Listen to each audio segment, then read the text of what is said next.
Dada, namaskar. Namaskar. Good to meet you. Dada Savita, not Savitananda. Sometimes I confuse you with Dada Savitananda. Because also names sound similar. This is Dada Vanditananda. Maybe you can give a short introduction of who you are. I am Acharya Vanditananda, Avadutha, it's called Dada Vanditananda. And I am posted in Poland.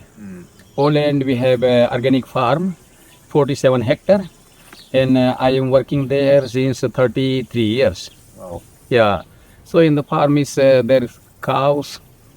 It means 5 big ones and 3 small ones. And then we have 5 hectares of buckwheat planted there. And 2 hectares of barley. And 2 hectares of vegetables, including potatoes and things. So this is organic, completely organic farming. So I am keeping there, I am maintaining, and I do some seminars and some activity in the project that time. You're a Dada of action. Ananda Marga. Yeah, but like we talked about it, you're not a Dada of lots of words. You're a Dada of action. Action. Deeds. Yeah, I like more action. Yeah, I like more practical work, not too much in philosophy and deep. So I enjoyed that doing work. Yes. Was it always like this, or did it start only after joining Ananda Marga?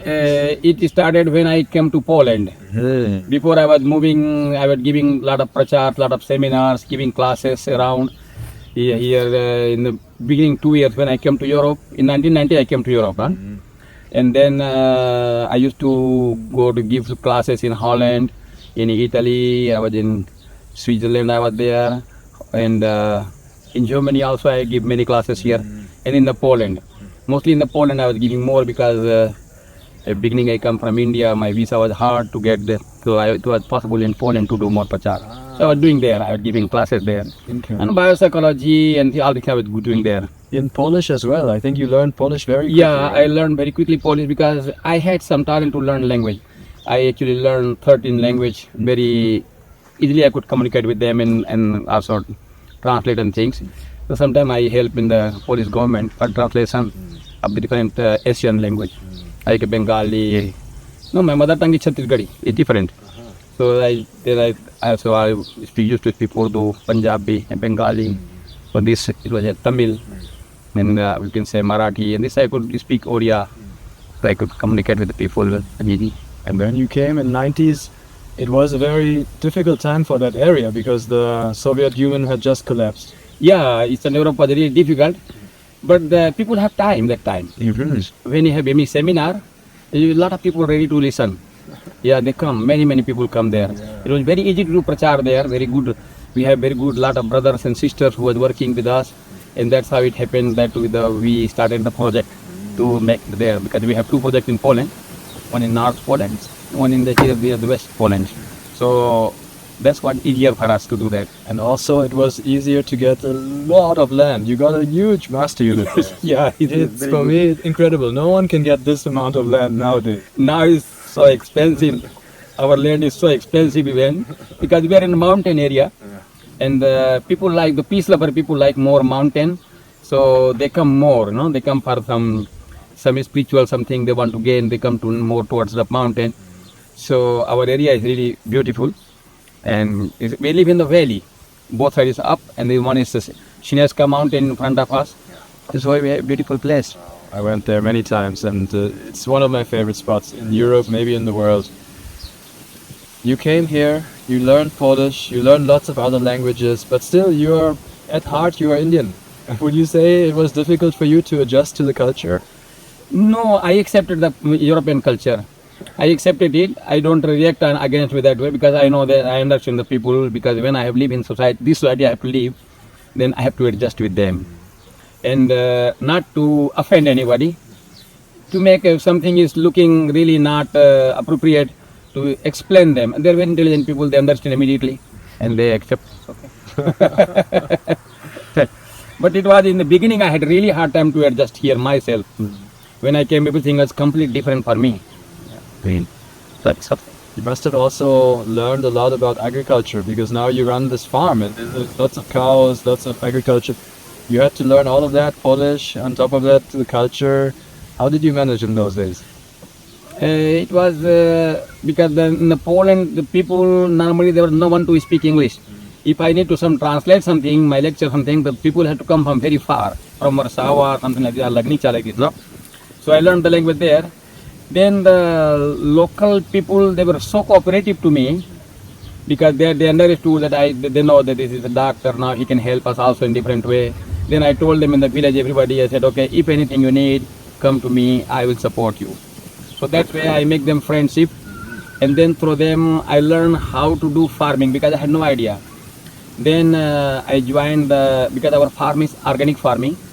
So with the government, they also support a lot in the beginning, and they used to bring us in Germany to the organic farm to see how it works here, and that's what we had learned many things from here, the farming, how it goes, and what we can plant, what can make us quick income. So that's why we did that one. That's what. And then I start to learn some machines, how to use them, because by hand, how much you could do. You have 47 hectare land. By hand, you cannot so much. How did you get the manpower to actually work this field? That in the beginning, I had some volunteers coming, some lefty coming, some learning young brother there. They had time, they were coming. But slowly, I'll run after the career. Then I have problem with that to get. Then I was getting old farmers because before there was Poland was a communist time. They had big government farm, and then they destroyed the system. Then they were jobless. So some of them, then I employ them, and then I start to learn. Then because they know how to repair all the machines, and it was very cheap also. They were labor very cheap because they have no job. They have some retirement money, but they said still they can work in the that they can get a little more money. So it was helping me that way. Yeah. But now these old people, they died. And now we have really problem for the young people don't go. Before university was full to study agriculture there. And now agriculture university is empty. Not many boys want to learn. Even in agrotechnic there was used before. Also not many people to study there. So now we are learning ourselves to do ourselves because we have to be self-sufficient. We cannot depend on others. Because now is era of technology. So we have all the machine we have. Any machine we need in the farm, we have everything. So now we don't depend on others. We have my assistant dada, and then some volunteer comes, and then we could do ourselves. Everything we do, grass cutting, plowing, planting, seeding, everything, harvesting, everything we have combined. Everything. It's incredible. I went there just recently, and the milk is fresh, the yogurt is self-made, cheese is self-made, the vegetables. I guess you were well prepared because even back in India, there are some stories that you had very tough situations also before you come to Europe. Yeah. Can you tell us some of the most challenging situations you faced in India? Actually, in India, I was getting posting as a sannyasi. When I became sannyasi in 1979, 80, this time I became sannyasi. So, field was very hard because just after there's a Baba out of the jail before emergency and all this, there are things people don't. It's a tough time to do prasar, to things. So, but we were moving. I was moving. Somehow I get inspiration from some Param Purush, from God, who can say my master. So that was helping me to do. Okay, you go ahead. He's behind you. Somebody is behind me. I always feel that somebody is helping me, and at the tough field they gave, there I enjoyed there. You were like the special task force. Yeah, I like this one. When there where nobody can manage anything, I started their things. Somebody is struggling 8 years to start a school in Cuttack. 8 years.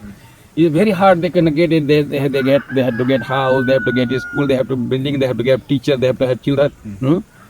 I started in 24-hour school there.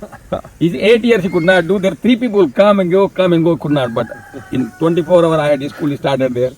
I said, then I understood that this I am not doing. Somebody is behind me is doing. I am only for the name's sake. And that my ego crushed, and then I enjoyed the thing. That's without ego, go simply. People are ready to help you. In Poland now also, when I go somewhere, some offices, many complicated language, something which I don't know even complicated, but then I said, oh, I have this kind of thing. And then after I smile and said, if you can help me, yeah, come and sit down, we'll do it. Because this happiness make them, because they are loaded with a lot of work. Yeah. When we go with a smiling face, they can at least take a smile, and we greet them. We are like their well-wishers, so they feel very happy to talk with them. Also, They support, yeah. also because you speak Polish very well now. Yeah, I speak Polish very And that is rare, right? That's Because rare, Polish yeah. is a hard language. Very few people take the effort to learn it. And Yeah. they're like, wow, he came here, he learned. Let's help this guy. That helps, yeah. That helps. In the beginning, even I was not knowing the language. The Polish people have this tendency, when you try to speak the language, they support you. Then they will help you. It's very good, it was then. In Germany also, beginning I came here, Germany, I started to speak German little. When I came in 90, here. And then after 3-4 months, I already catch many words. So I used to communicate with them, So I could, something I could do, good I could speak. Yeah. But after I went to Poland, then again less communication in Germany, then I lost that interest. But still many things I understand when they speak in German. But your brain is constantly working, it seems like. You're always doing something. I never saw you tired. I always see you running around, giving some commands here and there sometimes, but also in a very diplomatic way. Do you ever get tired? You see, it is when you have responsibilities, then tiredness doesn't come in the way. You have to do it, means you have to do it. Yeah, sometimes working up to 12 o'clock night, we do this. So then that time you don't feel tired. But when work is finished, it's, finally we did it. Then you feel tired. Means the responsibility makes you to more be active and do more work. Yeah. The body is a biological machine. It have time, limit, everything. But when you have responsibility, you have to do it. Do it. Fantastic. I hear the stories from people working on your master units. They say he doesn't want to run the project anymore. He wants to delegate, but he's still working more than everyone else. Yeah. It's hard for you, I guess, to detach now and to give it to the next generation. No, I'm ready to give, but I have to prepare the next generation who can handle it properly. Cannot be neglected because his project is running already. If somebody will come who will neglect everything, so everything can collapse. So now it is very important that I always tell him, okay, go ahead, any problem comes, tell my name, I will do it rest one. Leave, which you cannot do, leave, for me I do it. But you do what you can manage, you can do it. So he's doing it. Because he feel I am somebody behind him, like I felt before, Yes, wow, my guru is behind me, anything I do, he is to me, support me. But they don't have so much confidence on themselves, then after that, no, I am here, don't worry. I am here, practically I am here, there, I am sitting there, okay, let's do it. So it's good. You remember the moment, Dada, when you got that full confidence that Guru is behind you? Because for many young Magis as well, it is difficult to believe this. They don't have yet strong relationship with the Guru, so they don't trust. How do you build this trust? How did you happen to develop this confidence? I had him from childhood. I had one faith on him, that I know him from childhood. The only one, he's the master like this. But when I got posting in Haryana is India state, and I got the responsibility to start school, and I had absolutely nothing, not even 1 rupee in my pockets. And he said, okay, this is your, he dropped me to the bus stand. He said, this whole state belongs to you, now you have to start here school. You take care of it. For Anand Marga project. This was another Dada who dropped you there. Yeah, that was in 1980, in September. He brought me there in this. I said, September is not the time for starting a school where you get children, all the things, no? But still I said, okay, maybe master have order, means order is there. So because my master, he told me already, Baba told me already, okay, you go, you start in a school in Haryana, and he told about history of the Haryana, the people are very nice, and so just you smile and do your work, everything will be helped. And then after I said, don't worry, whenever you have something needed, I will be there. He already gave me confidence with me. And then when I came and I started to feel, first, I have no home to stay. I don't know the language. I don't know anybody. And then I have to start their school. Language is completely different. Like the Haryana language, like somebody throwing a stone on your head. Okay, Cursing a lot also. Yeah, very, very, very sweet. Not like, here German you can feel okay, good. Polish Bhasha is very sweet, like Bengali is very sweet. But the Haryana language is he will say, tomorrow we will go. He said, Tarke, chalang. It look like throwing a stone on our head or something like that. So this language, I have to start the school, and I met somebody, there's people there. Before 1 week, I don't know anybody. Just moving around, moving. Then, but I had very nice sadhana that time. I'm living in railway station platform. Take bath when they fill up the train water there. I have to take bath there, and then I do my meditation. And the whole day I'm trying to find some people to whom I can speak. The problem was even that time I was a Nazi, but I had no interest. So you could not even get like They could not. Somebody could ask me. No, there's no question. I ask only. I have to ask anybody. So that's where confidence started to come to me. So okay, maybe I can do something here.